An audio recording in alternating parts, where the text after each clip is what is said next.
Olá pessoal, meu nome é Paulo Prestes, sou coordenador da Estudos de Mercado da Roupa Educação e nós estamos aqui em mais um momento para a gente realizarmos aqui um lançamento da análise setorial, hoje na sua 11ª edição. A Roupa já há mais de 10 anos fazendo a divulgação de informações, compilando informações, trazendo a sua expertise de resultados em contexto de mercado educacional no Brasil, e a gente encontra uma das formas de disponibilizar essas informações nessa publicação periódica que é a Análise Setorial Brasil. A gente vai trabalhar com vocês aqui, nós vamos passar para vocês algumas informações sobre a estrutura dessa publicação. Eu acho que é legal a gente poder combinar algumas coisas nessa nossa... Vamos pensar que vai ser quase uma conversa, eu vou falar um pouco mais, mas mesmo assim a gente procura ficar disponível para responder as questões que vocês possam ter. E aí a gente vai estipular algumas condições aqui, por exemplo, para perguntas eu vou pedir que vocês possam sempre usar na digitação o hashtag, o jogo da velha, antes de formalizar a pergunta. Isso nos ajuda bastante a coordenar aqui a estrutura dos questionamentos e depois, mais ou menos de alguns blocos para o outro, eu vou dar uma paradinha e vou procurar responder, não deixando para o final só responder todas as questões, não. A gente vê que assim fica um pouco mais sinérgico e na medida do que for passando o nosso tempo, a gente vai caminhando dessa maneira. Outra condição que eu pedi para vocês é o seguinte: nós deixamos para vocês disponíveis 2 materiais. Um material é o material que eu estou trabalhando, que eu vou usar aqui com vocês, que é um PDF sobre toda a estrutura dos capítulos. O outro é uma espécie de um flyer, um prospecto sobre o mercado, tá? Considerando basicamente as informações de 2016 do último censo. Então vocês podem usar os dois, mas aqui eu só vou trabalhar com esse material referenciando os capítulos. Nós vamos procurar dar uma abordagem aqui para que vocês possam conhecer a estrutura de conteúdo da análise setorial. Fica, às vezes, até mais fácil, e aqui, obviamente, eu não vou conseguir aprofundar em diversos pontos, mas a gente vai procurar sempre trazer aqui de uma tônica um pouco mais prospectiva em relação ao cenário, em relação ao setor, o que a gente encontra de situação bem diferenciada nesse momento. Então, nós vamos procurar começarmos aí a trabalhar. Quem achar melhor pode estar usando esse material em PDF, e aí algumas tabelas às vezes ficam um pouco pequenas, eu vou procurar usar aqui um recurso de dar zoom na tela, mas baixando o material talvez fique mais fácil vocês encontrarem as informações dentro dessa estrutura quando elas estão numa diagramação um pouco com fonte pequena, tá? Então talvez isso venha ajudar um pouco mais vocês aí. Vamos lá então. Primeiro, falando da análise setorial, nós estamos observando aqui, eu vou observar para vocês aqui, nós estamos falando de 11 capítulos, são 11 temas que praticamente a gente procura trazer para vocês em 2018, que de alguma forma vai trazer um enfoque sobre as informações que a gente tem disponível por fontes oficiais. Eu estou falando do Censo da Educação Superior, 2016, e também o da Educação Básica, 2017. Então a gente vai trazer algumas informações da Educação Básica também, tem um capítulo para isso. A gente está numa tônica bem diferente de mercado quando fala de Educação Básica, então a gente tem esse capítulo, já pelo menos umas 3 publicações da análise setorial, a gente procura trazer a questão da Educação Básica num contexto mais de mercado da educação superior, tem uma ligação uma coisa com a outra. E também a gente vai trazer aqui para vocês alguns resultados de pesquisa. E esses resultados, muitas vezes, eles acontecem no formato de parcerias, como é o caso de um dos capítulos aqui sobre marketing. Outros resultados são praticamente advindos de pesquisas que são periódicas da Roper. Por exemplo, preço de valor de mensalidade, tanto da graduação presencial quanto EAD. A outra condição é sobre cenários, onde a gente procura trazer para vocês aqui uma referência mais específica sobre o comportamento de algumas vertentes desse mercado. Então, dentro dessa estrutura, eu estou falando, por exemplo, do porte, do tamanho do mercado. Quando a gente começa a olhar a composição do mercado, frente a um grupo de 12 grandes consolidadores no Brasil. Então, a gente estuda o comportamento desse mercado sob a ótica desses grupos consolidadores. A gente vai trazer para vocês também algumas informações referentes a essa estrutura dentro da análise setorial. E assim a gente vai compondo um cenário. É como se fosse um jogo de quebra-cabeça, onde a gente quer desejar aqui uma análise mais criteriosa sobre a composição desse cenário. E aí a gente vai montando peça a peça, tentando encontrar aí uma melhor forma de apresentar para vocês a nossa percepção desse mercado, tá? O primeiro deles aqui que a gente traz para vocês é sobre o panorama da educação superior no Brasil. Aqui em específico a gente vai falar um pouco mais sobre a educação presencial. Nós temos o capítulo 2, que ele é mais voltado à questão do EAD, certo? Mas nesse capítulo aqui não, a gente vai trazer uma tônica mais voltada ao presencial, e dentro dessa estrutura a gente traz não só o comportamento do censo, tá? A gente vai observar aqui como vocês podem considerar aqui nessa primeiro nosso gráfico, a gente tem um momento particular do Brasil, eu acho que a gente vivencia, acho que se fosse chancelar agora num contexto mais pragmático do que a gente vê no mercado hoje, nós vivenciamos um momento muito diferenciado para o mercado educacional no Brasil, do qual ganha-se uma relevância muito grande o EAD, mas temos um impacto de grandes dimensões do ponto de vista de regulamentação do setor, estou falando da avaliação de uma maneira geral de uma IES, ou então da avaliação de cursos que a gente teve agora em 2017, final de 2017, sobre a ótica do MEC, das SEDES, e também sobre a nova regulamentação do EAD. Isso tudo combinado, junto com crise econômica, questão demográfica, financiamento estudantil em queda, isso tudo vira um conjunto de variáveis macros que impactam a nossa condição do setor. E aí a gente começa a observar o resultado desse impacto. Olha só, 2015, o impacto do FIES, 2016, a gente já tem aqui ingressantes queda também, mas principalmente em 2015, a recuperação que a gente observa para ingressantes em 2016 ela é pequena, frente ao que a gente encontra de relatos e dos nossos atendimentos para 2018 ainda é pequena, e isso vai de alguma forma repercutir diretamente onde? Em matrículas, tá? E aí eu estou falando exatamente dessa estrutura aqui. Nós vivenciamos um momento de queda de matrículas ainda. Pela primeira vez, aí vamos pensar em uma estrutura de uma década praticamente, a gente encontra a estrutura de precificação, não, de desempenho de matrículas variando, tá? Deixa eu só arrumar aqui para vocês, para mostrar um pouquinho melhor. Estou falando dessa estrutura aqui, gente, ó, 2016... eu encontro 2,6 de queda no presencial, privado. Estou falando da rede privada. A rede pública, se a gente for observar, por mais que ela tenha uma diversificação de queda aqui no EAD, um pouquinho maior de atendimento no presencial, isso aqui é derivado a uma questão de crise econômica. Muitos daqui procuram, de uma certa forma, entrar também nessa estrutura da rede pública, mas o que mais chama atenção é essa queda aqui. Isso está ligado diretamente à questão dos ingressantes, em queda também. E o que salvou essa estrutura nossa da demanda do Brasil em relação à educação superior foi isso aqui, olha, EAD. Essa condição aqui nos ajudou. Nós praticamente ficamos no empate, um crescimento mínimo aqui. Se a gente vai tentar desenhar um cenário para 2017, considerando informações do censo, possivelmente nós vamos encontrar queda aqui um pouco mais acentuada. Aqui talvez tenhamos um pouquinho mais de ampliação desse valor, e esse número é bem provável que talvez ele não acabe no 0 a 0, talvez ele fique um pouquinho negativo sim, tá? Por mais que eu cresça aqui, isso é bem provável que ele venha numa condição menor aqui. Dentro desse capítulo, então, a gente vai abordar não só essa estrutura aqui, mas a gente vai trazer uma questão também de toda a estrutura de portfólio de cursos, quando a gente começa a observar esse tipo de sinergia, olha, direito em evidência, e a gente começa a fazer uma correlação entre direito com a nova regulamentação, tendo que ter critério de qualidade, indicadores com valor 4 no mínimo. Então, isso começa a impactar essa estrutura aqui. Então, dentro desse bojo todo da educação superior, nós vamos estar observando essa condição de como que se comportou o mercado no presencial, quando a gente vê esse mercado sob a ótica não só da estrutura das instituições de ensino Brasil total, mas também com relação à precificação, por exemplo. Olha só, novamente aquela condição nossa de restrições de FIES que eu estava apresentando em finalzinho de 2014, olha o impacto dela em 2015.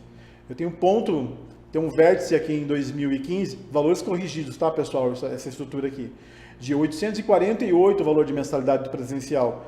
Quando nós finalizamos a pesquisa Roper agora em 2018, o valor é de 796, tá? Então a gente tem queda real aqui desse valor. Descontos, o processo de inflação, tudo aí, a gente vai ver que esse valor aqui de diferença de perda real chega a quase 1%, tá?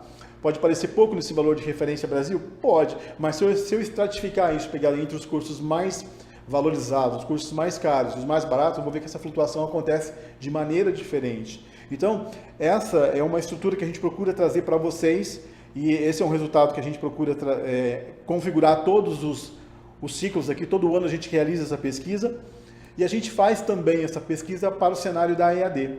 E olha o que nós encontramos para o cenário da EAD aqui, gente. Nosso valor de referência para 2018 é de R$ 270, e com uma característica muito particular para a EAD. A gente encontrou, como encontramos também para o presencial em 2016 e um pouco em 2017, valores de promoção muito mais exacerbados, muito mais ostensivos. Isso aconteceu também para a EAD. Óbvio que isso era usado estrategicamente, seja por grandes grupos ou até entrantes. Essa é uma outra condição que no capítulo a gente vai poder trazer para vocês da EAD. A condição de novos entrantes em relação à nova regulamentação do EAD é muito grande. Praticamente a gente dobrou o número de registro de IES que estão nesse novo mercado. Tá? Necessariamente a gente vai ter que observar como serão essas entregas. E aqui, quando a gente fala especificamente de precificação, tem duas considerações importantes aqui. 25% dos valores mais altos da EAD, eles variam de R$ 333 até R$ 990. Esses cursos aqui, olha só, praticamente eles fazem uma ênfase ao que a gente chama cursos de cauda longa, ou os cursos numa condição de oferta de híbrido ou semipresenciais. Muitos players voltados a atender no mercado essa condição aqui, instalam ou ainda continuam com o enfoque de megapolos. Tá? É um superpolo, é um curso de superpolo, onde o nível de presencialidade ele tem um fluxo de variação diferente do convencional do meu EAD 100% online. São cursos mais voltados, muitas vezes até um pouco impactando as engenharias, a área de saúde e tudo. Dentro desse mesmo contexto da pesquisa, a gente encontra valores de mensalidades, 25% desses valores que a gente acabou coletando aqui, nesse cenário Brasil, que vão de R$ 109 até R$ 237. E aqui eu acho que é legal fazermos uma intervenção na nossa fala aqui. A gente encontrou também R$ 60, R$ 80, R$ 49. Só que são ações pontuais, tá? Em dados momentos do mercado, para um polo específico, para um curso específico, sempre com uma ação muito bem planejada ou uma estratégia muito bem formalizada. Muitas vezes isso impacta muito fortemente no mercado local. Então, essa estrutura da promoção, do promocionamento, a gente evidenciou sim, mas ela, se eu fosse pensar em grande escala, tá? Ela ainda é um pouco menor do que eu encontro em relação aos maiores valores para a estratégia dos cursos híbridos. Então, eu acho que a gente começa a encontrar diversas estratégias para se fazerem uma condição de posicionamento, não só no presencial, mas também para o EAD.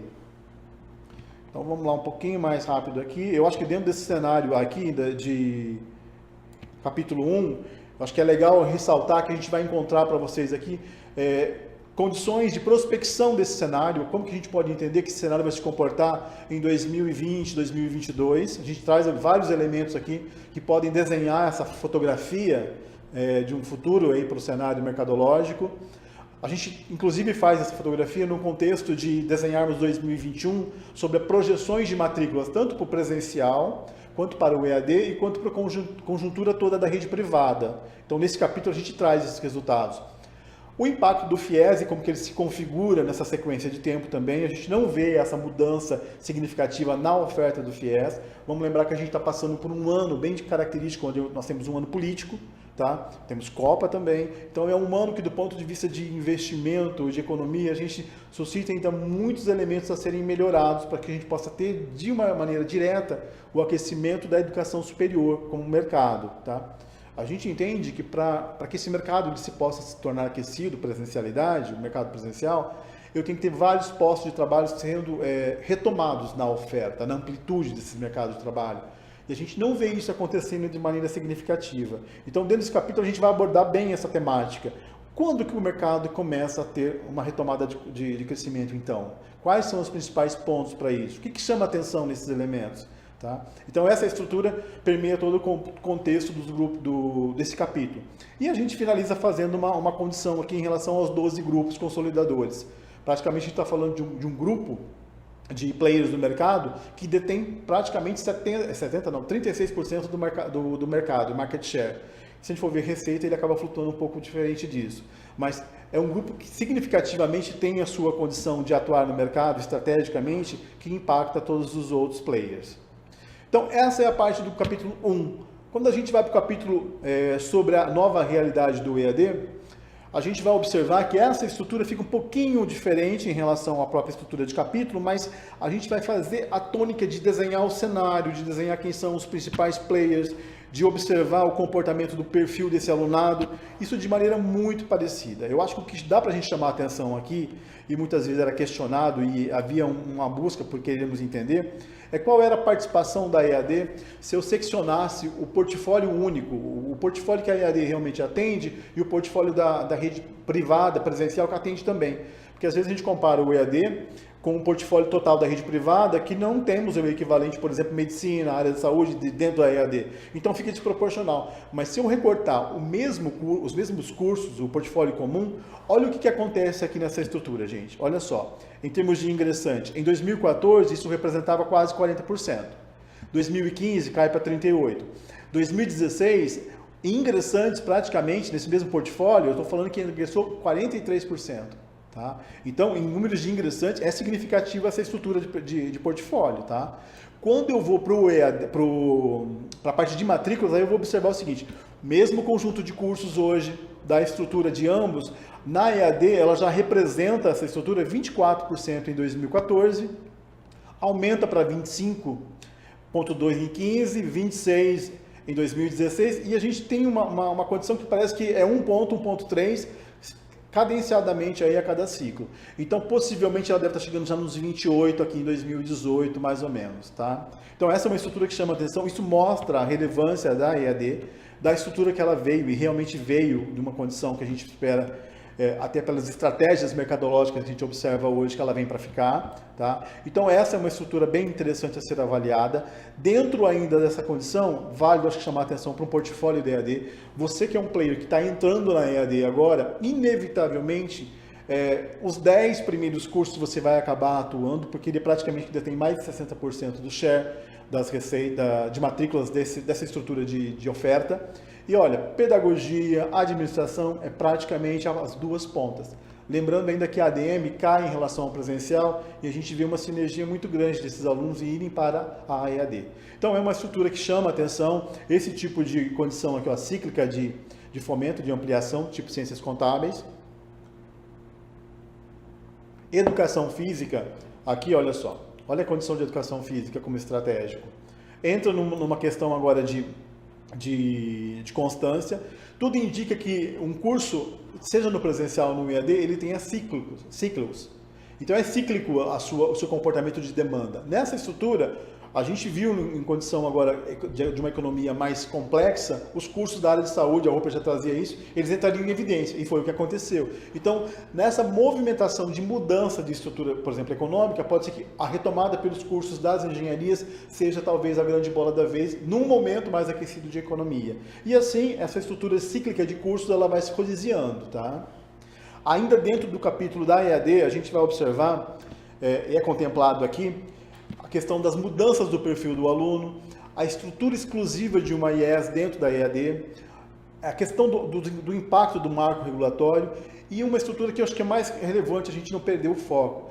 Ainda, por mais que eu tenha o dobro, a duplicação de IES entrantes no EAD, eu tenho que lembrar que esse mercado cresce numa velocidade pequena. Então eu tenho uma pizza que vai ser fatiada ainda numa quantidade muito maior de representantes desse mercado. Então, na verdade, eu tenho um fatiamento de share. Então, isso é algo que chama a atenção dentro dessa estrutura. A gente demora para começar a observar e coletar resultados e entender o comportamento desses novos players em EAD. Até porque nós estimamos que para um player conseguir trabalhar de maneira adequada no EAD tem um tempo de aprendizagem. Esse tempo de aprendizagem é de 2 anos. Um tempo de maturidade dentro do segmento é 5 anos. Então, olha só para você ter um entendimento de como a gente ainda está no alvoroço dessa estrutura toda. Isso, obviamente, impacta não só a EAD, mas como o mercado presencial como um todo. Tá? E assim a gente vamos caminhando aqui. Desenvolvimento da educação básica no Brasil, não tem como hoje mais deixarmos de comentar essa estrutura da educação básica. Aqui eu vou trazer para vocês uma estrutura onde a gente vai falar da educação básica sobre uma condição de ótica de cenários prospectivos. A gente vê hoje, por exemplo, a Croton fazendo aquisições que vazem uma referência direta ao mercado da educação básica, não só diretamente a questão de matrículas, a gente está falando, por exemplo, de sistema de soluções educacionais, está falando da aquisição da Croton, da Somos Educação pela Croton. Então, é uma composição de mercado um pouco diferente. Quando a gente olha a estrutura da educação básica, o mercado que mais chama atenção hoje ainda é aquele mercado que atende classe A e B. Então, a gente está falando de escolas em grandes centros, bem posicionadas, tá? E dentro de uma estrutura que vai de uma escola premium, um bilinguismo. Tá? E dentro dessa estrutura aí, a diferenciação entre como que é atendido esse mercado em relação ao ensino superior, talvez seja um entendimento que quem é do player da educação superior precisa entender bem da educação básica. Mas uma informação que é interessante aqui a gente também ponderar é que praticamente 60% das estruturas da educação superior, ou seja, das IES, elas têm até 1.000 matrículas. Essas 1.000 matrículas significa que são IES pequenas. Para se manter no mercado uma IES pequena com 1.000 matrículas não é algo simples. Isso nos dá um grande indício de que essas instituições elas têm atrelado um outro atendimento, que é uma escola. Então, dentro dessa estrutura de falar que a educação básica é a bola da vez, muitas pequenas instituições também já têm esse mercado de educação básica, só para a gente lembrar dessa tônica. Que, então, uma instituição hoje mesmo sendo pequena, ela pode ser focada no nicho, e especificamente também procurar trabalhar a questão da educação básica. Então, é um mercado bem interessante. Se a gente for observar essa estrutura de crescimento, quem mais atendeu em crescimento aqui foi o aspecto de creche, e a gente, é claro, tem uma questão aqui que é de um atendimento a uma classe econômica também diferenciada, mas principalmente também porque nós observamos aí que havia um contexto de obrigatoriedade até 2017 no atendimento da educação básica, considerando a educação infantil, onde a creche está embutido lá, certo? Mas o que chama também um pouco a atenção é essa queda. Essa queda a gente está falando aqui, olha, em pré-escola e também em ensino médio total. E se a gente for considerar que essa estrutura do presencial, não do privado, são elementos que são bem suscetíveis à pressão de crise econômica. Então a gente vivenciou essa estrutura aqui acontecendo em 2015, 2016, tanto é que quando a gente faz a comparação entre CAGR, dá valor negativos ainda. E o que chama um pouco mais a atenção aqui, isso é uma perspectiva que a gente for trazer para o cenário aqui, é que quando houver a retomada da economia, muitos pais que levaram seus filhos para a educação privada perceberam uma entrega diferenciada, uma entrega com maior, vamos pensar assim, contexto de qualidade. Esse pai está bem sensibilizado. Num contexto de mais facilidade, ele retoma esse contexto de aquecimento da economia do setor da educação básica. Então, esse pai retorna ainda. Isso, quando a gente está falando, é no momento que eu consigo entender que a economia realmente do Brasil está com um aspecto mais sustentável. Então, essa retomada deve acontecer, não só para o ensino superior, mas também com a educação básica. Mas uma ressalva nossa é o seguinte, a velocidade com que isso vai acontecer, ela é bem diferenciada do que a gente encontrava em 2014 ou 2013. Então, esse é um aspecto importante a ser considerado. Dentro desse capítulo da básica ainda, então nós vemos lá, vamos trazer para vocês ainda a condição dessas novas estratégias de grupos consolidadores atuando na educação básica, tá? E como é que fica a configuração desse setor. Mas vamos lá para a gente não enrolar no tempo aqui. Um quarto capítulo, aqui nessa estrutura, a gente procurou trazer, e o autor procura compreender junto aqui numa leitura de mercado, de que maneira todo esse aspecto que a gente vivenciou aqui no final de 2017, mais intrinsecamente, com as divulgações dessas 9 portarias ou normativas em 2018, como que elas impactam o mercado. Então a gente está falando o seguinte, olha, nessa condição de avaliação de curso e avaliação de IES, essas novas regulamentações impactam diretamente nesses conceitos de qualidade 4 e 5. Isso viabiliza muitas instituições que estavam aqui no contexto de mercado bem posicionadas com indicadores altos, a terem uma oportunidade mercadológica. O que eu quero dizer com isso? Que quem tem indicador de qualidade, como a gente já havia traçando nesse cenário, tem uma onda positiva a ser trabalhada no próximo triênio. E quem não tem, vai ser impactado negativamente, vai ter que se reestruturar. Cursos, por exemplo, com conceito 4 e abaixo de 4 em Direito e Medicina, tem uma condição extremamente complexa. Então, dentro dessa estruturação, tem muitos elementos que a gente vai abordar na estrutura desse capítulo aqui, que ele vai nos trazer dessas 9 normativas aqui, quando nós listamos 16 principais mudanças, de alguma forma elas impactam o mercado. Quando eu penso no impacto medido, estruturado, eu estou falando de 12 mudanças.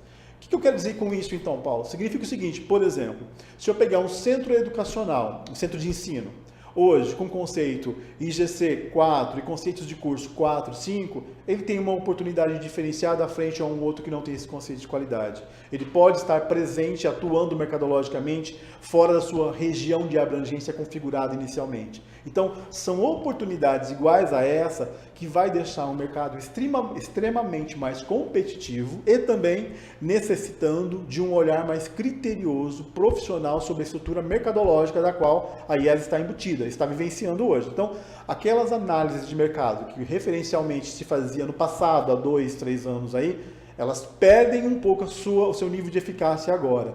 O nível de acurácia com que a gente tem que olhar esse mercado agora tem que ser diferenciado. Tá? Essa condição do olhar estratégico, ela passa muito mais evidente agora e muito mais relevante. Sem contar que nós vivenciamos um momento diferenciado de mercado. Então, todo esse contexto pesa, seja no seu mercado local ou no seu mercado mais amplo em grande capital. Então, esse capítulo, ele versa trazer aqui, sobre essas 12 mudanças, quais e como elas se configuram dentro da estrutura das 9 normativas. O autor aqui ele constrói bem essa estrutura, tentando deixar cada uma delas evidenciadas ao ponto que você consiga tentar entender qual seria uma possível estratégia a ser utilizada. Atrelado a essa condição ainda, então a gente tem um conjunto de indicadores de sustentabilidade aqui, que o capítulo 5 ele vai fazer uma referência. E aqui a gente procura trazer também, dentro dessa estrutura, um dos elementos que norteiam todos esses indicadores de qualidade, que é o ENADE. Então o autor ele procura compor aqui não só um olhar mais técnico dentro do indicador, mas de como que os indicadores contemplados aí no triênio 2016, eles se desenvolveram. Aquela condição, nós pensarmos que uma instituição de ensino ela pode melhorar os seus indicadores sob a ótica de não ter que investir tanto financeiramente, mas sim com um olhar interno, mais estratégico, tá? E mais operacional sobre essa condição da estratégia, ela se faz presente nesse capítulo. Então, o autor constrói aqui, instrui também a importância da gestão desses insumos do CPC, por exemplo, na construção de um indicador melhor para a instituição de ensino.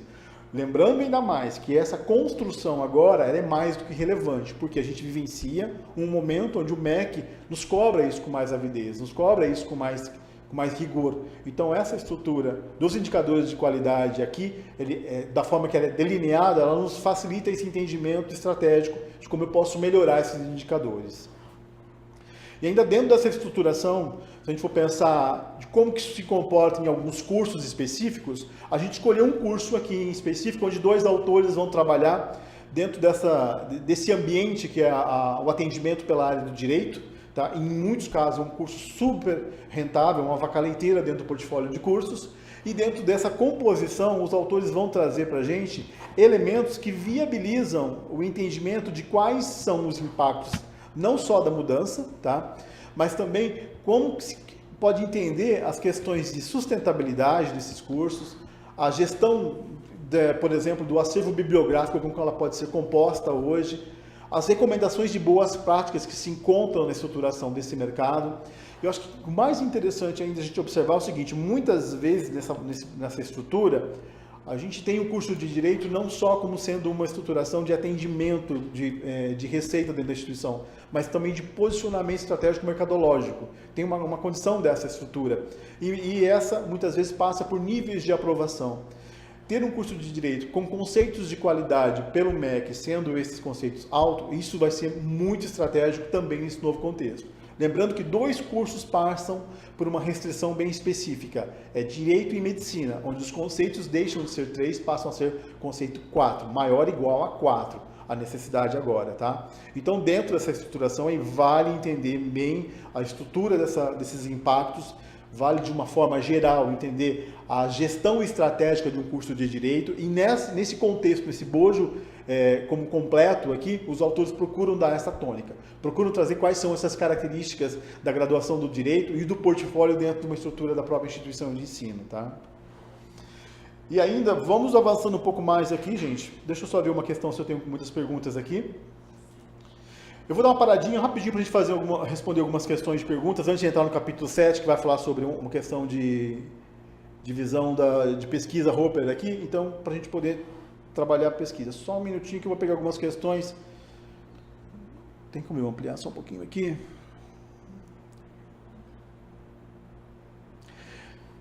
Bom, tem uma pergunta. Oi? Vamos lá. Primeira pergunta aqui. Como que a gente pode encontrar, diante de um cenário político tão incerto, como que a gente pode realizar algumas prospectivas considerando até 2022 ou 2021 que seja? Bom, a gente pode responder a sua pergunta no seguinte contexto.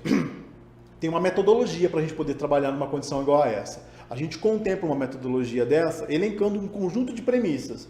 A gente, na hora que nós, na hora que estamos trazendo para vocês essa perspectiva de cenário aqui, dentro da estrutura desse capítulo, que é o capítulo 1, a gente vai pontuar dentro desse contexto aí que essas premissas, elas validam por uma questão de um cenário mais realista. Então, nós não vamos montar ali um conjunto de um cenário que fosse tão otimizável. Ou seja, o que eu quero dizer com isso? Que a gente já conta na hora de dar peso a esses elementos aí, na composição desses valores de estrutura mercadológica, que nós vivenciamos um ano atípico, que essa estrutura ainda de 2019, ela pode ter uma reconfiguração, uma reconfiguração totalmente diferenciada do ponto de vista de regulamentação do MEC em 2019 para 2018, pode haver algumas mudanças, mas tem um nível de mudança. Então aqui a gente começa a fazer um delineamento. Esse delineamento, ele se converte em algumas probabilidades. E nesse conjunto nosso de metodologia, a gente consegue, numa conjectura de probabilidades, de ajustes, de método, chegar em algumas inferências. Normalmente, nosso histórico de acerto em cima desses valores numéricos, eles ficam na faixa de 4% a 3%. Tá? A nossa margem de erro, ela varia normalmente 3%. Então, a gente precisa, na verdade, entender, muitas vezes, quando a gente traça uma prospectiva, ou tenta entender um cenário prospectivo, que aqui talvez nos valha mais não só o acerto, mas o exercício no caminho desse contexto do cenário. Ou seja, o que eu quero dizer com isso? Quando a gente traz para vocês um cenário onde eu falo, tem um impacto aqui forte, como que eu posso entender essa informação dentro do meu cenário local? Olha, eu vou me exercitar agora nessa viabilidade, probabilidade de encontrar um cenário restritivo aqui, que ações que eu devo tomar, que ações que eu devo corrigir para poder fazer esse contexto. Esse cenário prospectivo acontecendo, eu já exercitei essa estrutura. Então, né, nesse contexto de proposta de cenário prospectivo, é com essa tônica que a gente traz para vocês, certo? Então, eu acho que não é tanto em querer tanto acertar. Obviamente, na prospectiva, a gente busca esse contexto de mitigar todas as condições de viés, e isso a gente procura fazer. Mas o mais relevante, eu acho que é tentar pensar estrategicamente sobre a ótica daquele cenário. Mais uma questão para a gente poder avançar um pouquinho aqui. Duas perguntas. Em relação aos preços presenciais, baixaram pela regulamentação, onde prevê uma carga horária de 20% da EAD? Não, não é isso. Essa questão das 20% de presencialidade do EAD, muitos players já vêm usando estrategicamente. Nós recomendamos essa estrutura, porque a gente já sabe que a estrutura do atendimento da educação superior, se a gente fosse olhar isso para o futuro, ela caminha de uma certa forma que a gente vai chegar no momento e falar assim, olha, tem um atendimento em educação superior. O quanto que é de presencialidade, o quanto que é da condição de EAD, não vai fazer tanta diferença mercadologicamente, tá? Mas o que a gente quer dizer com isso? Que esses 20%, de maneira muito natural, muitos players que já estão na EAD hoje, eles passaram por essa entrega. Isso é factível, isso é possível, isso viabiliza uma estrutura inteligente de curso também.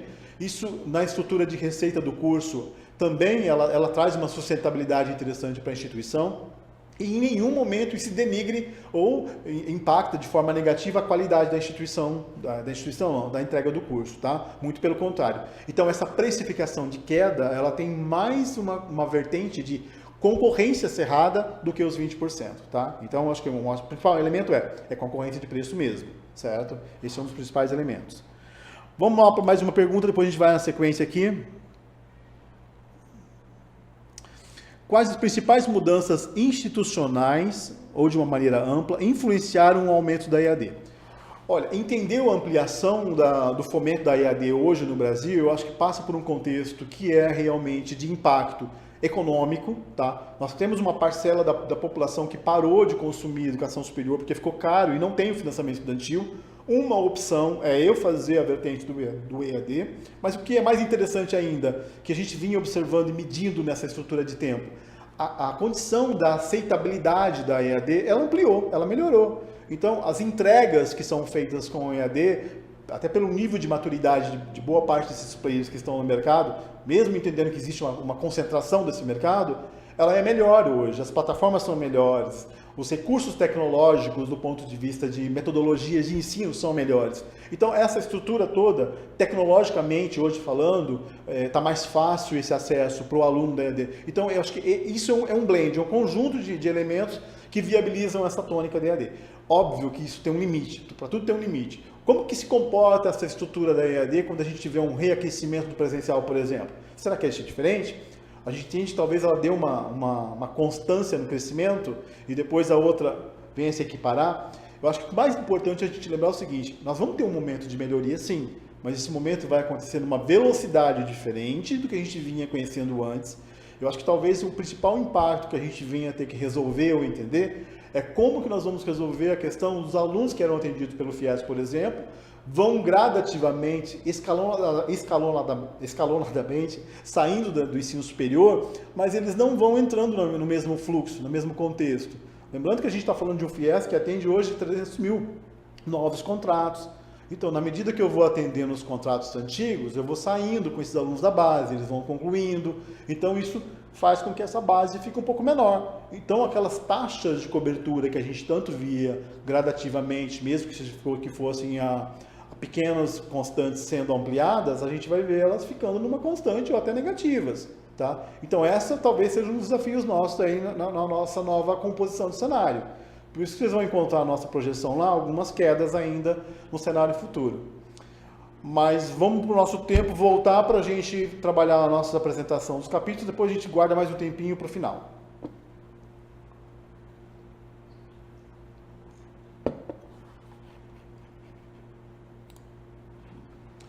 Então, capítulo 7. O que a gente traz do capítulo 7 para vocês aqui, pessoal? Aqui uma pesquisa que nós realizamos em parceria com uma empresa parceira nossa, a Roper, e a gente procurou aqui dentro dessa estrutura mapear como que é o comportamento de quem faz hoje a busca pela compra de um curso. E vamos entender aqui, eu sou um candidato, eu quero hoje entrar na educação superior e eu vou procurar um curso, esse curso já seria um curso presencial. Eu tenho algumas informações que me demandam na tomada de decisão. Nós elencamos na metodologia que a gente deu para a pesquisa, 9 desses elementos, são esses que vocês observam aqui, que vai desde a duração do curso, até o tipo de processo seletivo, quanto custa esse curso. Então a primeira condição é esse aluno encontrar essas informações. Primeiro passo, a gente sabe que um aluno quando busca uma condição de fazer um processo seletivo, a primeira condição que ele usa é a web, ele vai para esse canal. Então a gente procurou estudar vários canais nesse contexto.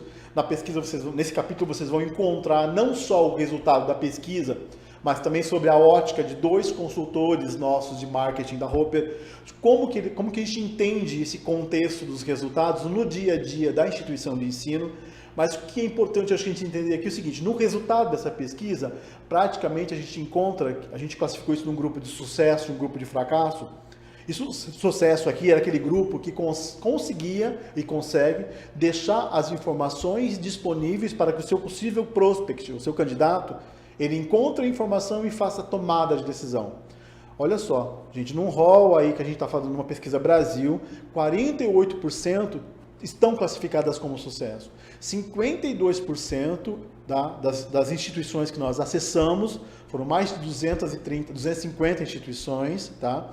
Estruturalmente foram acessadas por esses canais, eles simplesmente não conseguem deixar disponível 9 informações que poderiam fazer parte da escolha do curso de um possível candidato. Tá? Obviamente, depois aqui dentro da estrutura do capítulo, vocês vão encontrar diversos delineamentos, mas a tônica basicamente é essa. Nós ainda fomentamos muito na estrutura da divulgação de um evento, de um curso, por exemplo, quando deixamos de fazer o básico, o mínimo. Por exemplo, não deixar o valor da mensalidade da qual se referencia aquele curso. Não deixar informações mais específicas do processo seletivo. Ou então, daqueles alunos, isso a gente traz também nessa pesquisa, que se disponibilizam a receber informações, seja por qualquer canal, WhatsApp, ou seja telefone, ou seja e-mail, ele está apto, ele está sensível a receber, tá? É um lead pronto a ser configurado. A IES monta a estrutura, consegue chegar nesse ponto, ela não dá a devolutiva, ela não faz o contato na sequência, ela demora, ela perde um lead que possivelmente poderia ser um lead válido. Então, a pesquisa delinea muito bem essa estrutura, esses autores trazem bem essa tônica e configurando sob a ótica do dia a dia. Quais são os elementos a se tomar cuidado? Quais são a composição adequada? Qual é a dose de trabalhar com esses canais? Qual que é a referência de benchmarking para esses canais? Então, eu acho que aí a gente vai encontrar essas boas práticas mediadas por tecnologias de uma maneira bem desenhada na estrutura desse capítulo aqui. Mas vamos para o próximo aqui. Tem uma outra condição que também faz parte da pesquisa Roper, e eu acho que aqui é essa estrutura quando a gente fala de alinhamento mercadológico e captação e retenção de alunos. Se a gente for fazer um exercício hoje de atividade de marketing, vamos observar o seguinte: está muito difícil captar um novo aluno. Houve uma condição muito particular de captação por transferência. Então isso muda um pouco a minha estrutura, não só de captação, mas muda o meu olhar interno também sobre a estrutura da gestão do meu curso, da gestão da minha instituição de ensino. O que eu quero dizer com isso? Gestão da permanência ganha relevância, não só é mais captação. Tá? Então, o aspecto da retenção, o meu cuidado com a evasão, ele fica de uma certa forma muito mais evidente, muito mais estruturalmente necessário dentro da instituição de ensino. E aqui, considerando os diversos atendimentos que a Roper faz há mais de uma década, especificamente com uma metodologia que é chamada diagnóstico mercadológico, a gente tem uma base de dados que nos conseguem desenhar, delinear um comportamento desse alinhamento mercadológico. A gente vai entender o alinhamento mercadológico, gente, só para a gente fazer uma configuração aqui, uma instituição de ensino ela pode estar posicionada como premium e por uma ação de marketing, uma ação inadequada de postura frente à comunicação interna ou externa, ela começa a captar aluno errado. Ela começa a captar aluno da qual ela não está bem posicionada ou ela não é existe uma incoerência entre posicionamento e captação, por exemplo. Isso normalmente acontece o quê? Acontece isso daqui, olha. Acontece uma condição de qualidade da entrega da qual ela se prontifica a fazer sendo comprometida. A prestação de qualidade em si, ela fica precária. Por quê? Ela se posiciona num contexto de entrega, gera frustração porque não entregou, então eu faço isso daqui, ó, eu tenho uma condição não atendida nessa comparação sobre a ótica do aluno. E isso gera frustração. E o que a gente está falando aqui é exatamente isso. Como que eu posso fazer esse alinhamento? Tá? Do meu posicionamento devidamente identificado. Por isso que é muito importante hoje o gestor conseguir entender qual é o posicionamento da sua IES. Ela é prêmio de escala, ela é prêmio top, ou ela é de escala mesmo, tá? Não tem problema nenhum nesse contexto, é uma questão de posicionamento estratégico, a gente está falando o próprio nome, e nessa condição desse alinhamento mercadológico aí. Então, eu acho que aqui a principal tônica é a gente começar a entender que essa estrutura toda, quando ela passa pelo alinhamento mercadológico, a gente vê grandes dimensões sendo avaliadas, que vai desde a infraestrutura de serviços, tá? A condição do aspecto de comunicar com esse possível prospect ou então alunado, e a questão também dessa publicação, desse público-alvo em si, quando ele é estrategicamente observado. Ou seja, eu desejo esse público aqui e ele é coerente com o meu posicionamento estratégico. Então, dentro dessa estrutura, o autor constrói quais seriam os quesitos que uma instituição, que um gestor deve observar ou deve acompanhar para ser coerente com esse alinhamento, para ser coerente com o posicionamento da sua instituição. Inevitavelmente aqui, de novo, passa pela tônica do olhar mercadológico adequado, tá? Então a gente está falando aqui de você fazer sua avaliação mercadológica de forma coerente, de forma não tão mais, vamos pensar assim, defasada como se fazia há 5 anos. Hoje esse mercado tem uma configuração nova, existe um processo de olhar diferenciado que precisa ser visto, que vai desde uma elasticidade de preço a uma configuração de estruturação de marca diferenciada, tá? Todos esses elementos pesam nessa condição aqui. Então, ele constrói inclusive isso. Qual seria o aspecto de reversão de um cenário negativo? Que elementos uma instituição de ensino tem que fazer quando ela se viu num contexto de um alinhamento, um desalinhamento estratégico aí evidenciado na sua atuação, tá? Mas vamos lá aqui que o nosso tempo está correndo. Desenvolvimento de competências para a formação do egresso é o capítulo 9.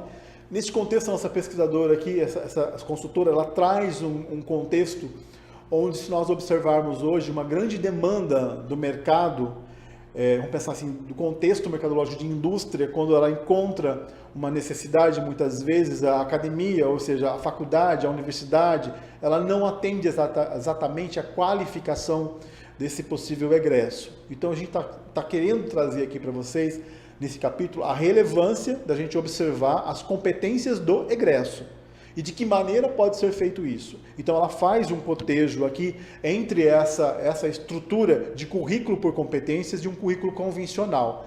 Muitas instituições de ensino hoje buscam, inclusive, uma estrutura de posicionamento diferenciado quando eles buscam atender um currículo por competência. Então, ela faz o cotejo, ela traz essa estrutura aqui de tentar observar o que acontece de sinergismo entre conteúdo, habilidade e atitude. O que muda na hora de uma tratativa, num plano num PPC, por exemplo? Como que se deve configurar a gestão da estrutura toda de um curso quando esse enfoque agora passa para competências? De que maneira isso pode acontecer dentro do currículo convencional, curricular aí? Então, esse cenário educacional, nessa configuração, ele é novo. Então, a gente busca trazer para vocês aqui elementos que possam instigar de que maneira eu posso começar a entender que ações estratégicas podem ser vertentemente utilizadas dentro dessa segmentação.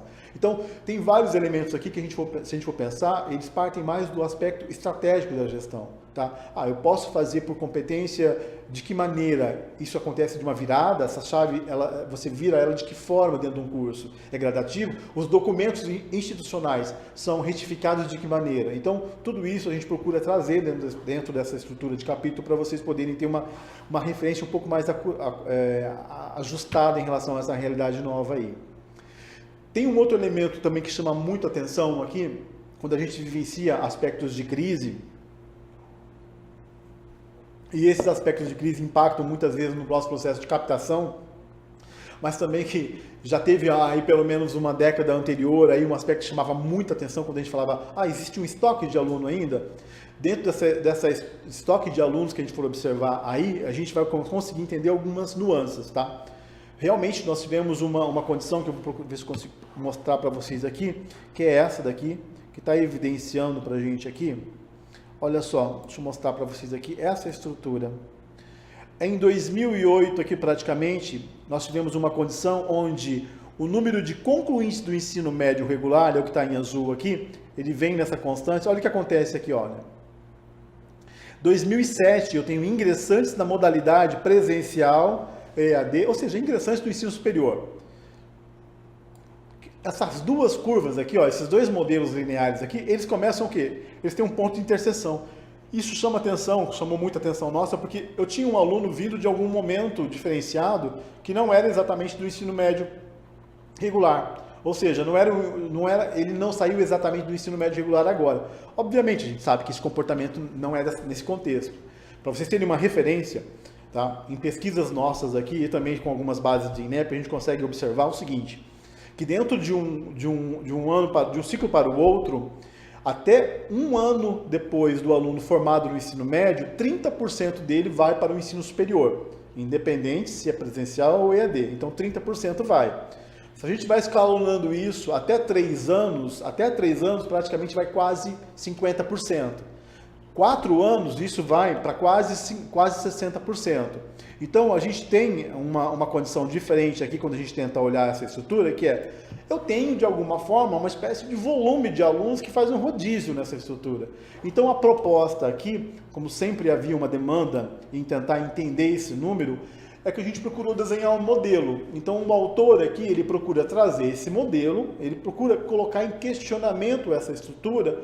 Como toda modelagem, todo modelo matemático, carece de refinamentos, de aperfeiçoamentos que se acontecem derivadamente numa linha de tempo à medida que você aprofunda a pesquisa. Nessa estrutura do modelo hoje, ele configura e vem traçando essa estruturação. Eu acho que até para deixar um pouco mais desenhado essa demanda, se a gente fosse entender hoje que esse volume existe de alguma forma, que seria esse estoque de alunos aqui, a gente está falando que ele é composto de alguma forma, impactado de alguma forma, por essa questão aqui, olha, tem um atendimento todo em educação básica, que ele e tem aqui taxas de evasão, tá? Evasão é como se fosse vazamento mesmo. Então eu tenho uma continuidade, uma conclusão do fundamental, e a gente sabe que quando sai do aluno do Fund 1 para o Fund 2, tem um nível de evasão, do Fund 2 para o ensino médio regular, eu tenho evasão também. Tá? O único ensino que está dentro da estrutura da educação básica, vamos pensar assim, quase que universalizado, é o fundamental 1 e 2. Estão falando de quase uma taxa de cobertura de 98%, mas dentro dessa estrutura dos 98% ainda tem flutuações. Então é um problema que, na verdade, falar dessa modelagem aqui é um problema de fluxos. Eu tenho uma constância dessa estrutura. Então a gente vai observar nessa estrutura que é proposta pelo autor aqui, que ela caminha nesse sentido. Eu caminho da educação básica impactando o ensino médio regular. Do ensino médio regular, como eu havia comentado com vocês, uma parte imediata vem para a ingressante da educação superior, a outra parte não vem, ela vem para uma possível configuração de estoque. Esse ingressante da educação superior, praticamente, ele compõe um número de matrículas da graduação aqui. O que acontece nessa sequência quando eu olho aqui? Esse estoque, muitas vezes, ele devolve, depois de algum tempo, especificamente, um volume para ingressantes de novo. E aqui, aí eu começo a fazer uma tônica de um olhar que é sobre a EAD. Por exemplo, quando eu tenho uma estrutura bem fomentada no mercado local, onde eu tenho um gestor da EAD muito bom, onde ele consegue traçar uma estratégia mercadológica de ter uma parceria com uma associação, por exemplo, onde essa associação tem lá 4.000 pessoas e ele promove ali uma condição diferenciada para essas pessoas virem a configurar como alunos da educação superior na EAD. Quando eu faço isso, eu estou mobilizando uma parte desse reservatório, que na verdade ele estaria aqui embaixo, olha, tá, a voltar a configurar aqui. Então, esse volume, de alguma maneira, que a gente chama de estoque aqui, ele poderia ser diferenciado entre EAD e presencial, poderia. Mas num contexto, se eu jogar isso ao longo do tempo para frente, quando a gente pensa que uma condição viável e factível é entender a educação como independente da presencialidade ou não, então esse estoque ele fica muito permeado, muito junto. Então, na hora que o autor traz essa estrutura de capítulo, ele vem comentando, ele traça esses elementos para a gente poder entender as estimativas e também com a configuração desse volume de estoque. Dentro dessa estrutura ainda, ele procura tangenciar, procura deixar evidente o peso da EAD nesse modelo e como que ele pode se configurar. E dentro desse modelo, se a gente for observar, numa condição de tentarmos fazer o que se torne viável para uma educação superior no Brasil e entender que tem uma sinergia nessa estrutura toda, não adianta eu tentar olhar só uma oportunidade como sendo, o estoque é uma oportunidade para ser abraçado agora. Pode até ser momentaneamente, mas eu tenho que olhar a estrutura mercadológica como um todo. E olhar essa estrutura de demanda, tá, para a educação no Brasil nos força a olhar também para essa questão aqui com qualidade, a educação básica. Então, entender que existe essa energia entre a básica e o ensino superior, que está atrelado com o ensino médio aí, a gente tem uma evasão muito grande do ensino médio, a qualificação do egresso do ensino médio é muito necessária ainda, então isso impacta muito a realidade da graduação, do mercado da educação superior. Então eu acho que olhar essa estrutura de maneira sistêmica é a melhor condição que a gente possa fazer ainda hoje.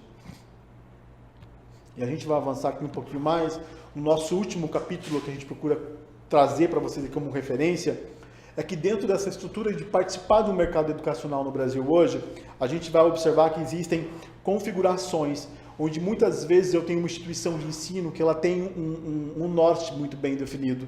Tá? Muitas vezes essa gestão tinha esse norte, com uma nova configuração dos gestores atuais, pode ser que ele tenha se perdido. Então a gente está falando dos desafios que é você perenizar uma instituição de ensino. Perenizar no sentido de realmente aquele propósito que ela foi traçada inicialmente, que ele seja atendido. Então, o autor, nesse capítulo aqui, ele nos traz um cenário onde é interessante a gente observar que nós vamos ser impactados de alguma forma. Quando a gente fala aqui de uma maneira geral hoje, educação formal e informal, mesmo sendo a educação superior, existe, não só mas fora do Brasil, já um contexto um pouco mais relevante, o que a gente consegue entender que é aquela educação que foge aos conceitos de uma regulamentação do MEC, do governo, por exemplo. Então, dentro dessa estrutura, a gente pode encontrar um mercado que é informal também. E esse mercado todo ele é impactado por uma das grandes dimensões, vamos chamar que é domínio ou desenvolvimento tecnológico. E isso está voltado também a uma questão que a gente vê despontando muito, muito forte aí, recentemente, dentro da estrutura, inclusive, do mercado, que é a estrutura do blockchain, que são esses blocos de validação, e nesse contexto de mercado de educação, de conteúdos.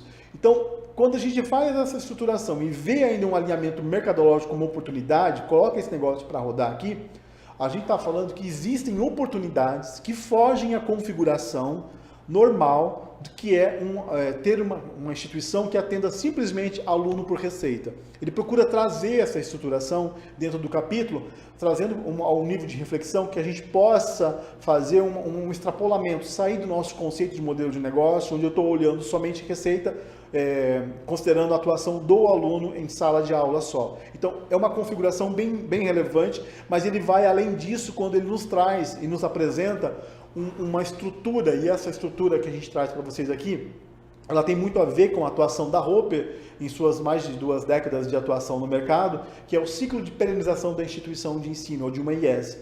Que necessariamente, quando a gente traz esses pontos para vocês aqui, que passa pela gestão eficiente, o crescimento já viabilizado, a entrega efetivamente de qualidade. Se vocês perceberem, todos os elementos que eu trago aqui, de alguma forma, eu comentei nos 10 capítulos anteriores à análise. Tá?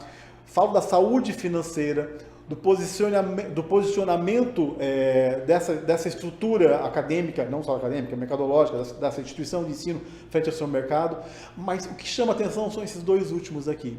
Chega num nível de desempenho dessa instituição que ela vai fazer o seguinte, ela pode, com esse resultado, reinvestir na sua própria condição, atendendo a sua clareza de propósito, pensar, ou ela simplesmente possa fazer uma opção secundária, que é se desfazer, ou seja, a venda. Então eu tenho essa configuração dentro dessa estruturação. E se a gente vai observar hoje que dentro do Brasil eu estou com mais de 2.100 instituições privadas, de diversos portes, onde a maioria é pequeno porte, quando a gente começa a olhar essa estruturação para olhar o comportamento ou a estrutura de cada uma dessas IES, a gente vai observar que cada uma dessas fases aqui, elas poderiam ou teriam alguns elementos que poderiam, de alguma forma, auxiliar estrategicamente a gestão. Então, é essa tônica que o nosso autor aqui, ele traz, procura viabilizar para o leitor, tentando deixar evidente que existem caminhos para fazer essa profissionalização da IES. E esses caminhos, de alguma forma, já estão mais claros hoje, em 2018. E ele procura trazer quais seriam esses caminhos. E dentro de uma estrutura geral, as recomendações que a gente procura ofertar dentro desse contexto de ciclo de perenização. Então, essa estrutura ela acaba fazendo todo que um fechamento do que a gente apresenta como 10 capítulos anteriores. De alguma forma, todos eles aparecem numa estrutura de gestão, quando eu falo de instituição do ensino no Brasil. Bom, eu acho que aqui eu consegui eu procurei dar aqui a tônica de cada um desses capítulos, são 11 capítulos, desculpem aí por falado tão rápido, tentando cobrir todos, mas a gente fica à disposição agora, eu quero dar uma olhada em algumas perguntas para a gente poder aprofundar um pouquinho mais aqui, a gente tem um tempinho ainda. Deixa eu só dar uma olhada aqui.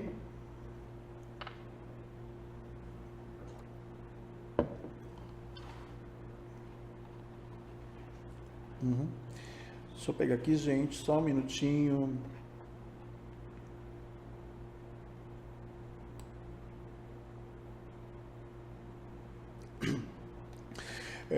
Tem uma questão aqui que é o seguinte, ó, com foco na estratégia, tá?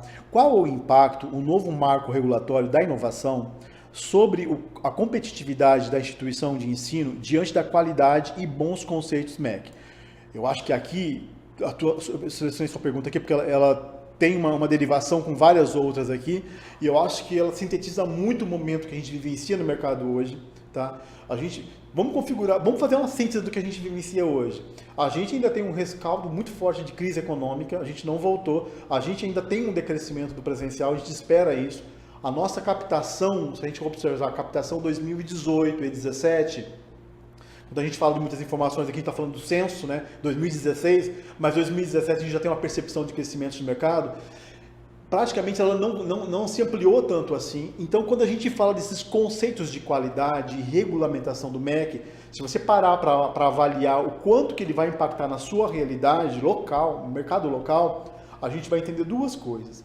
Se você está numa instituição, você é gestor de uma instituição de ensino, da qual você tem conceitos de qualidade alto, e você é um centro universitário, por exemplo, você talvez tenha aí, no bojo das 19 normativas lá, uma configuração muito boa de poder atuar fora da sua região de abrangência, por exemplo, tá? De ofertar um portfólio diferenciado fora da sua região, de trazer uma adequação específica para o EAD. Então, vale aqui pegar esse capítulo da estruturação do impacto e dar uma olhada nela sequencialmente ali, para você observar o que se encarrega do teu ponto de vista de gestão de mercado local, onde você pode estar impactado. Mas aí eu acho que tem dois jeitos de olhar isso. Um é aquele onde você está apto, tá? Por isso que eu falei que vivemos um momento muito diferenciado de avaliação de mercado.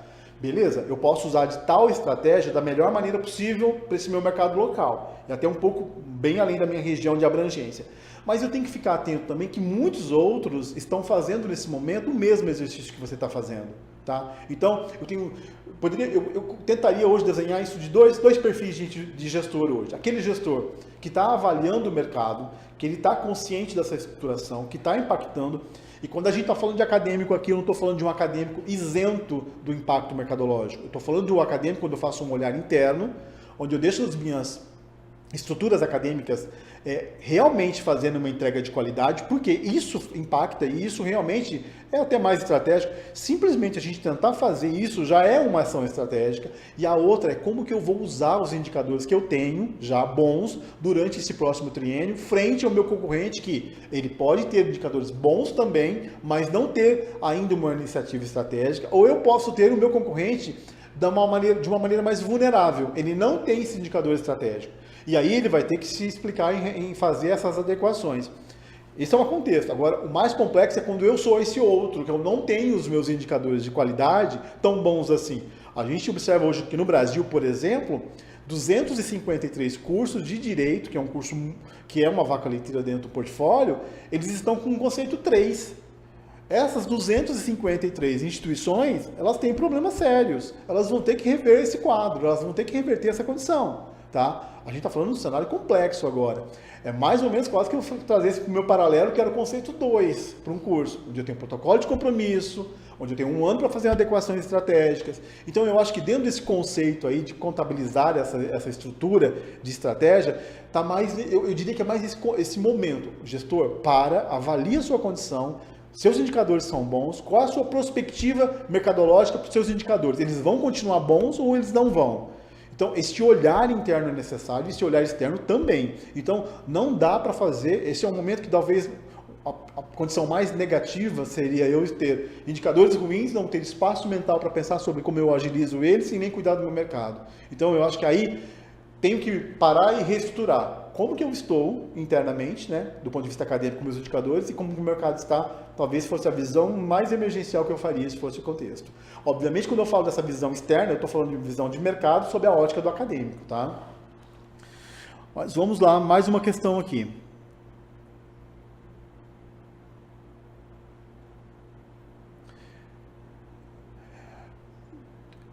Podemos então considerar que os paradigmas com relação ao EAD estão sendo quebrados? Os possíveis alunos, diante de realizar o sonho da formação em um nível superior, com baixo custo e as IES investindo pouco e lucrando com esse segmento? Eu diria que a gente está vivenciando um momento atípico, onde acontece o seguinte, a gente vai comentar, eu acabei não comentando muito aqui especificamente das promoções, mas a gente encontrou muito promocionamento em relação ao EAD de uma maneira um pouco diferente do que a gente viu para o presencial. E olha só, para o presencial, em 2017, nós encontramos muito forte também em 2016, vários nossos clientes, tá, ou vários players do mercado encontraram, às vezes, o seu mercado ali sendo impactado por um player em específico, fazendo uma régua de preço lá embaixo, jogou lá embaixo. O que ele fez? Ele desestruturou a sua condição de régua de preço, mexeu com o seu posicionamento e influenciou também o mercado. Numa condição dessa, muitos podem ter embarcado na mesma situação. Isso viabilizou muitas vezes a entrada de um aluno, obviamente, que não estava alinhado ao perfil da instituição. Possivelmente esse aluno está fadado a ser um aluno que não tenha ali um respaldo do ponto de vista das expectativas sendo atendidas. Tá? Então ele venha de novo a configurar ali um detrator em relação à marca daquela instituição. Possivelmente. Mas o que mais chama a atenção? Eu acho que aqui, quando a gente fala da EAD nessa estrutura, hoje, de atendimento, tudo, a gente vê, inclusive, algumas falas de aluno, quando a gente faz grupo focal, falando o seguinte, então tá, eu vou pegar esse curso, que é um curso que tem um valor mais barato, que é por 3 meses, por exemplo, mas depois eu vou migrar para uma outra instituição de ensino.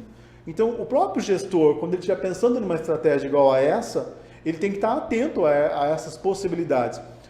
O aluno da graduação EAD, ele está um aluno cada vez mais, vamos pensar assim, com idade próxima do aluno do presencial. A gente vê que é pequeno, mas isso caminha nesse sentido. Mas não diria só isso. Ele tem alguns anseios e algumas características que, dependendo do portfólio de curso, parece muito com o presencial. Pega um curso de moda, por exemplo, na modalidade EAD, e pega o curso do presencial. Praticamente esse perfil fica muito próximo. Então, esse aluno é um aluno criterioso e exigente também. Então a gente vivencia um momento que o gestor tem que entender que essa estratégia, muitas vezes, que ele vai estar usando na configuração de abordagem de um mercado, ele tem que estar entendendo se isso vai inviabilizar a sua entrega de qualidade. Tá? E isso é o que não deve acontecer. Muitos entrantes na EAD podem até fazê-lo de maneira inexperiente e comprometer, inclusive, o seu posicionamento de marca. E isso realmente, para você corrigir mais para frente, é muito mais complexo. Tá? A gente está falando da estrutura do EAD, por exemplo, e quando a gente olha um player que é do presencial entrando na EAD, a gente sabe que ele tem a questão da força da marca que auxilia nesse processo. Então, esse cuidado com a marca, com o promocionamento, ele se torna ainda mais relevante. Lembrando ainda agora, quando a gente está falando de EAD, eu tenho a possibilidade da entrada no EAD sem necessariamente ter que fazer uma atuação no presencial. Tá? Então, essa é uma nova regulamentação. Então, eu acho que, primeiro, eu acho que o gestor tem que entender tudo que mudou do ponto de vista de gestão. O seu pesquisador institucional, o seu procurador institucional, ele tem que estar muito atrelado, muito afiado a isso. A Roper fez, por umas diversas sequências aqui, pelo menos uns 4 webinars com essa tônica específica da estrutura do que mudou, da estrutura das mudanças voltadas à avaliação, mas sob a ótica da condição do acadêmico. Aqui a gente continua fazendo a mesma coisa, eu não vejo diferença nisso, só que a gente está fazendo sob a ótica do que impacta no mercado, porque o mercado é o que vai dizer se a sua instituição vai ficar factivelmente presente no mercado ou não. Tá? E isso hoje está atrelado a essas entregas de qualidade, então eu pensaria muito bem nessa condição. Eu acho que espero ter respondido aqui o teu contexto. Mais 2 questões aqui, pessoal, e a gente finaliza.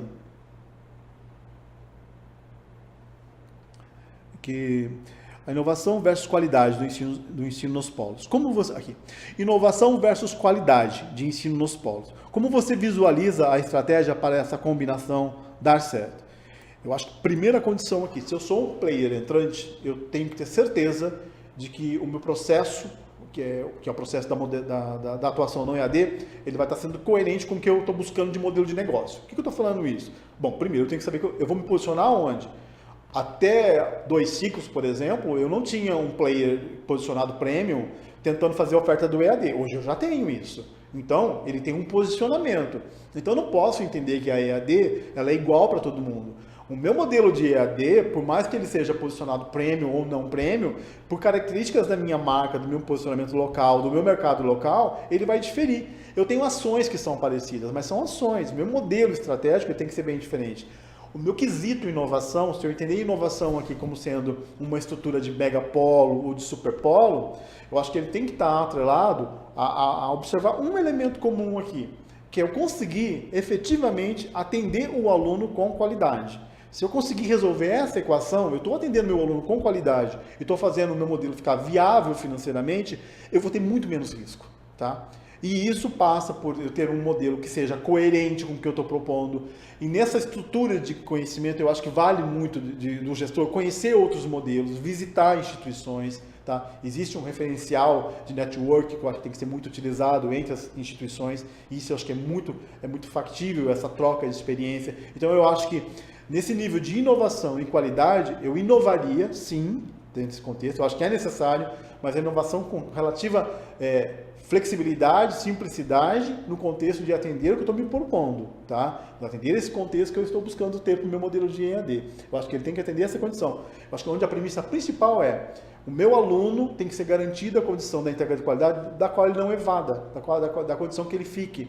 E quando a gente olha um polo pequeno, por exemplo, eu estou falando de um atendimento tão customizado, tão de atenção ao aluno, que praticamente estou falando de trazer esse aluno com o máximo de cuidado carregado nas mãos ali. Então, muitas vezes, é esse o resultado diferente.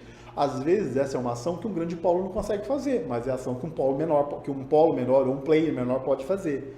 E tem outra, quando a gente fala que a EAD ela se torna uma referência no mercado, como sendo um momento intrínseco da qual eu não posso abrir mão do ponto de vista de estratégia, a gente está querendo dizer o seguinte, das 2.100 instituições que existem no Brasil hoje, nem todas vão conseguir ser um grande player de EAD. Não dá. Eu tenho uma limitação de mercado para isso. Eu tenho que saber da qual a minha realidade, como instituição de ensino, como mercado local, eu possa, de alguma forma, da estrutura da condição da EAD que se desenvolve hoje, atrelar a minha estratégia de negócio. Pode ser que eu tenha uma parceria com um grande fornecedor da EAD para um portfólio, uma parte do meu portfólio, da qual a minha marca somada com a dele tem uma sinergia, uma transferência de credibilidade que para o meu local, para a minha região faça sentido. Então, o que a gente vê é, olha, veja a EAD como uma opção estratégica, mas para cada tamanho de instituição, para cada tamanho de player, cada tamanho de negócio, é uma configuração diferenciada. Eu acho que esse talvez seja o grande recado. E até para a gente poder fazer uma finalização aqui, deu o nosso tempo, fechou o nosso momento aqui, passou um pouquinho inclusive, tem algumas questões que não deu tempo de abordar, eu vou procurar responder, encaminho o pessoal para cada um dos e-mails aqui, de uma maneira geral, e eu acho que talvez o nosso grande recado seja esse, a gente está num momento diferenciado, não só um momento político e econômico nosso, mas um momento de mercado também nosso, da graduação, tá? E seja graduação presencial, EAD, ou de educação como um todo, onde a gente vê que a educação básica retoma de alguma forma como sendo o surgimento de um grande modelo de salvação para alguns players, não é bem assim. A configuração é mais séria nesse sentido de mercado. Então a gente tem realmente limitações de mercado da qual a gente tem que pensar, e eu acho que nesse pensar eu sempre observaria, faça uma avaliação da sua estrutura local hoje, faça um olhar indoor, faça um olhar externo, está atrelado, seu modelo de negócio, seu planejamento realmente está coerente. Não tem planejamento? Faça um planejamento. Sem planejamento, a gente não consegue se reestruturar na sequência do que vem para 2020, 2021 e 2022. 2019 depende muito do que acontece em 2018. É um ano bem complexo. Vamos procurar, a gente estima condições de melhoria para final de 2019, mas mesmo assim eu acho que a gente tem que contar com diversos cenários. E aí, estrategicamente, eu faria diversos ensaios, diversos cenários. Então, eu acho que vale ponderarmos sobre isso. Esperamos ter contribuído com essa estrutura. Teremos na sequência, durante o ano, diversos desses autores que eu trabalhei com as temáticas dos capítulos aqui, fazendo abordagens específicas sobre o tema do capítulo. Então vocês terão a oportunidade de entender um pouco mais sobre essas entregas aqui. Fica o convite para adquirirem a análise setorial, avaliem, considerem aí com mais informações para essa tomada de decisões estratégicas ou pensar sobre a sua estratégia local. Eu acho que é isso. Desejamos a todos ótimas prospectivas e também gestões para 2018 e 2019. Agradecemos a oportunidade, ficamos à disposição e até mais, gente.